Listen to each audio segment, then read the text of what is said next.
છે વૃદ્ધાશ્રમમાં, પણ રોજ એક નવા વૃદ્ધાશ્રમનો ઓપનિંગ થાય છે.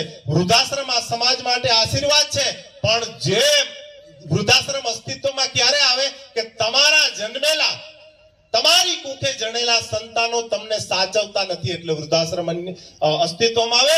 કળિયુગ હજી નાનકડું બાળ છે, હજી તો કળિયુગ મોટો થશે ને કેવા ખેલ ખેલશે. માટે તમારે જો સેવા કરાવવી હોય છેલ્લી ઉંમરે તમારા બાળકોથી તમારી, તો તમારા બાળકોને ધર્મના, અધ્યાત્મના અને સેવાના સંસ્કાર ગમે તેટલો તાલેવાનો હોય, પણ આશ્રમમાં ખીરસરા આશ્રમમાં જે ચાની અડાડી ઉપાડવો જોઈએ, વાટકો વિછળવો જોઈએ, તો આ સંતો જે આ બરાડા પાડે છે ને, એના બરાડા છે એ સાર્થક થશે. પૂજ્ય સ્વામીજીએ કીધું અહીંથી 450-500 કિલોમીટર થયો, પણ એ માત્ર કિલોમીટરનું ડિસ્ટન્સ છે.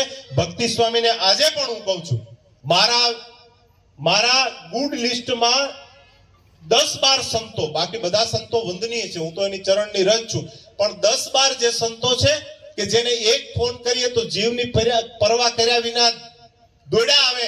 સાચી વાત કહું તો મરદ માણા, એનાથી કાઠિયાવાડી સાચી વાત કહું તો ભાયડા માણામાં કોઈ લિસ્ટમાં કોઈનું નામ હોય ને તો એમાં ભક્તિ સ્વામીનું નામ છે.